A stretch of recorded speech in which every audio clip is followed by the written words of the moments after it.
Well, a habit is a redundant set of automatic, unconscious thoughts, behaviors, and emotions that's acquired through repetition. A habit is when you've done something so many times that your body now knows how to do it better than your mind. So if you think about it, people wake up in the morning, they begin to think about their problems. Those problems are circuits of memories in the brain.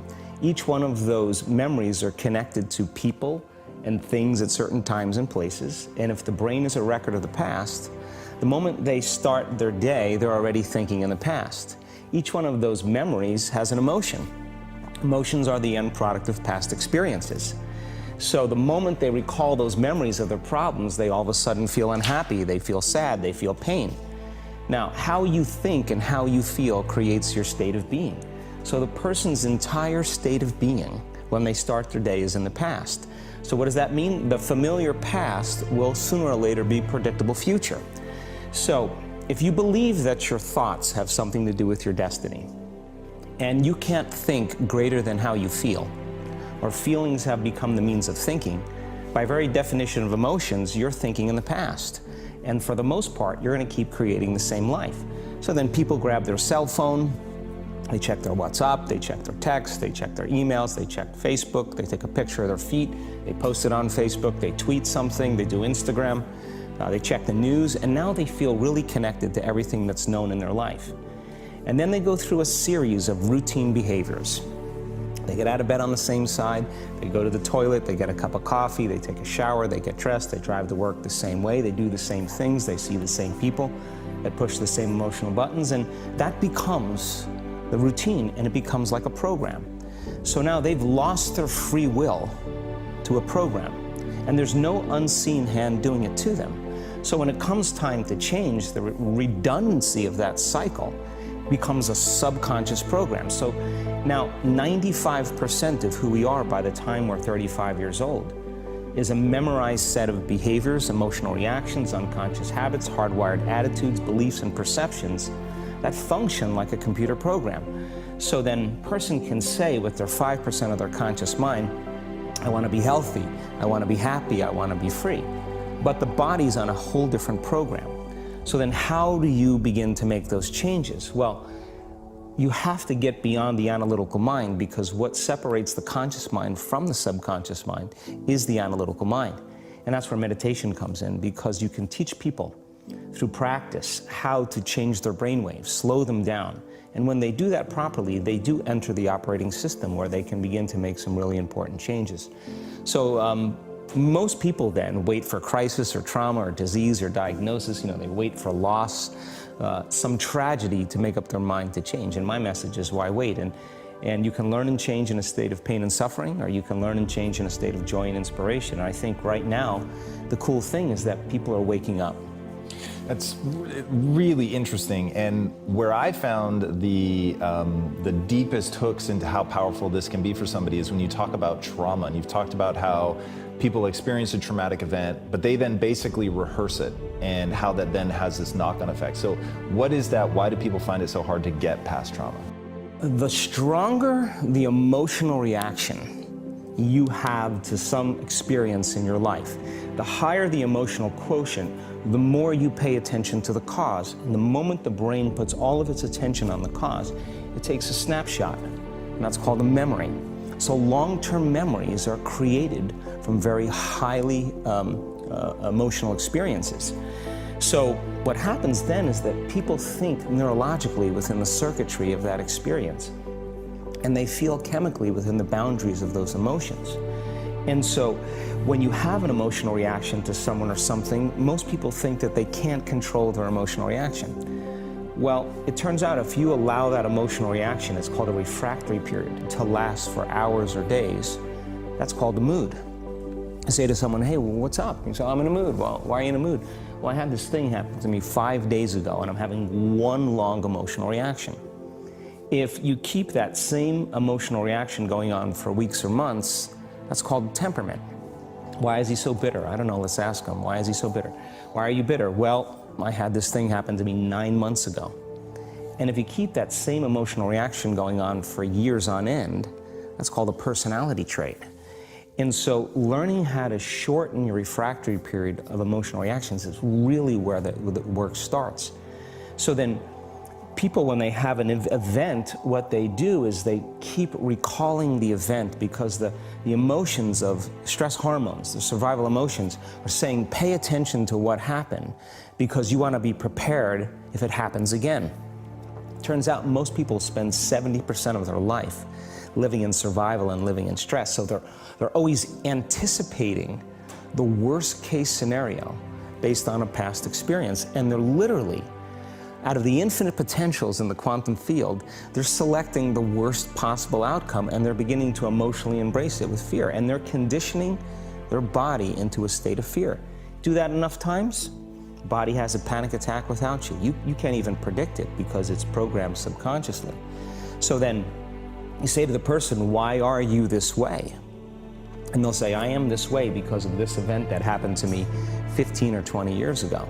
And what that means from a biological standpoint is that they haven't been able to change since that event.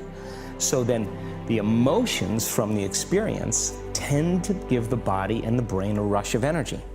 So people become addicted to the rush of those emotions, and they use the problems and conditions in their life to reaffirm their limitation, so at least they can feel something.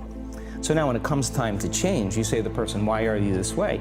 Well, every time they recall the event, they're producing the same chemistry in their brain and body as if the event is occurring, firing and wiring the same circuits and sending the same emotional signature to the body.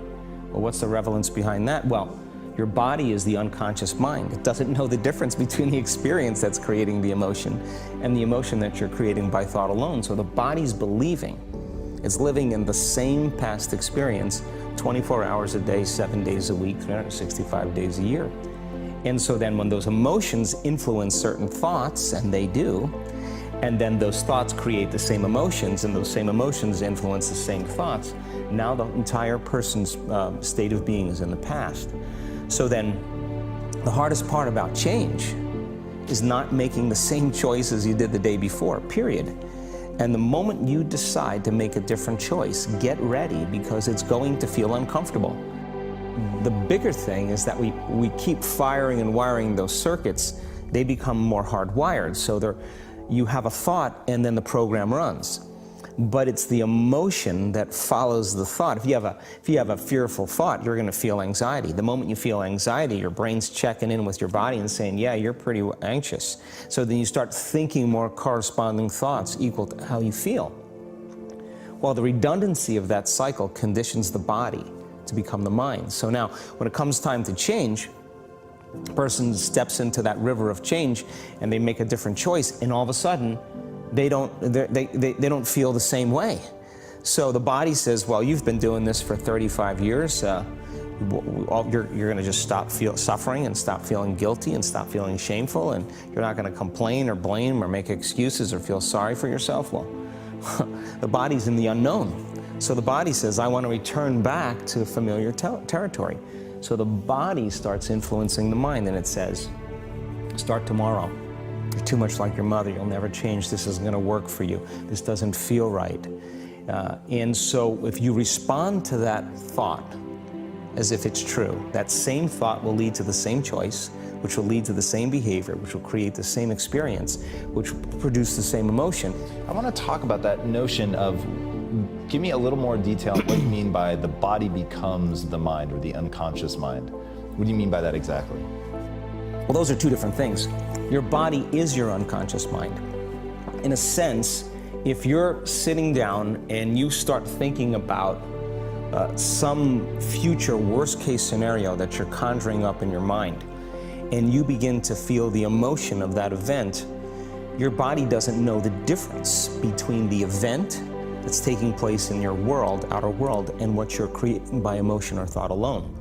So most people then, they're constantly reaffirming their emotional states. So when it comes time to give up that emotion, they can say, I really want to do it, but really the body is stronger than the mind because it's been conditioned that way. So the servant now has become the master. And the person, all of a sudden, once they step into that unknown, they'd rather feel guilt and suffering because at least they can predict it. Being in the unknown is a scary place for most people because the unknown is uncertain. And when people say to me, well, I can't predict my future, I'm in the unknown, and I always say the best way to predict your future is to create it. Not from the known, but from the unknown. What thoughts do you want to fire and wire in your brain? What behaviors do you want to demonstrate in one day?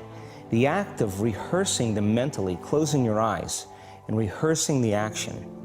Rehearsing the reaction of what you want, or the action? The action of what you want. By closing your eyes and mentally rehearsing some action. If you're truly present, the brain does not know the difference between what you're imaging and what you're experiencing in 3D world. So then you begin to install the neurological hardware in your brain to look like the event has already occurred. Now, your brain is no longer a record of the past. Now it's a map to the future. And if you keep doing it, priming it that way, the hardware becomes a software program. And who knows, you just may start acting like a happy person. And then I think the hardest part is to teach our body emotionally what the future will feel like ahead of the actual experience.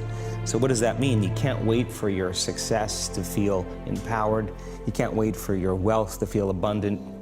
You can't wait for your new relationship to feel love, or your healing to feel whole. I mean, that's the old model of reality, of cause and effect, waiting for something outside of us to change how we feel inside of us. And when we feel better inside of us, we pay attention to whoever or whatever caused it. But what that means then is that from the Newtonian world is that most people spend their whole life living in lack, waiting for something to change out there. What do you mean the Newtonian world? The Newtonian world is all about the predictable. It's all about predicting a future. But the quantum model of reality is about causing an effect. The moment you start feeling abundant and worthy, you are generating wealth.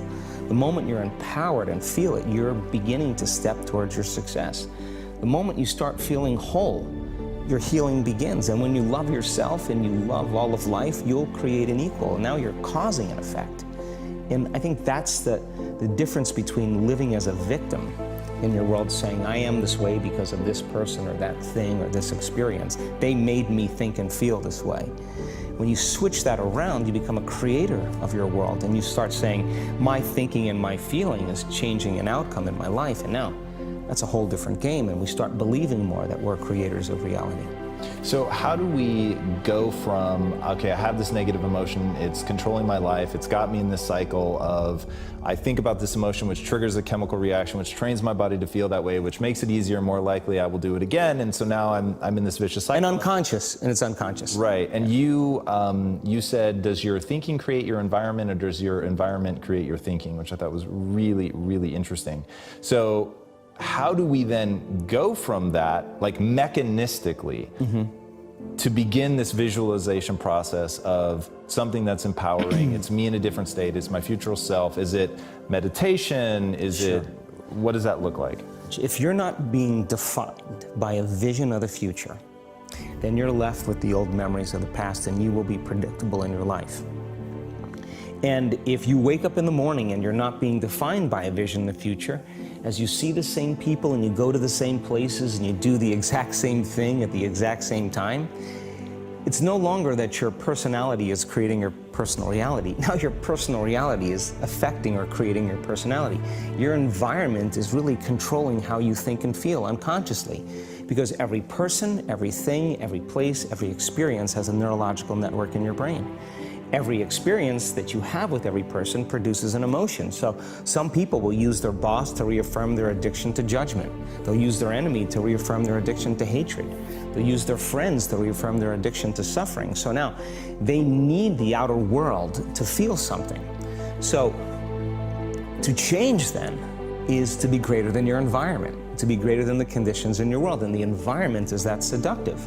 So then why is meditation the tool? Well, let's sit down, let's close our eyes. Let's disconnect from your outer environment. So if you're seeing less things, there's less stimulation going to your brain. If you're playing soft music or you have earplugs in, less sensory information coming to your brain, so you're disconnecting from your environment. If you can sit your body down and tell it to stay like an animal, stay right here.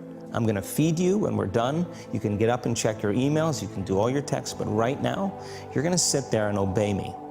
So then, When you do that properly, and you're not eating anything or smelling anything or tasting anything, you're not up experiencing and feeling anything, you would have to agree with me that you're being defined by a thought, right? So when the body wants to go back to its emotional past, and you become aware that your attention is on that emotion, and where you place your attention is where you place your energy, you're siphoning your energy out of the present moment into the past, and you become aware of that. And you settle your body back down in the present moment, because it's saying, well, it's 8 o'clock. You normally get upset because you're in traffic around this time. And here you are sitting, and we're used to feeling anger, and you're off schedule. Oh, it's 11 o'clock, and you usually check your emails and judge everybody. Well, the body's looking for that predictable chemical state. Every time you become aware that you're doing that, and your body is craving those emotions, and you settle it back down into the present moment, you're telling the body, it's no longer the mind, that you're the mind, and now your will is getting greater than the program. And if you keep doing this over and over again, over and over again, over and over again, just like training a stallion or a dog, it's just going to say, I'm going to sit. And the moment that happens, and the body's no longer the mind, when it finally surrenders, there's a liberation of energy. We go from particle to wave, from matter to energy, and we free ourselves from the chains of those emotions that keep us in the familiar past. And we've seen this thousands of times. In fact, we can actually predict it now on a brain scan.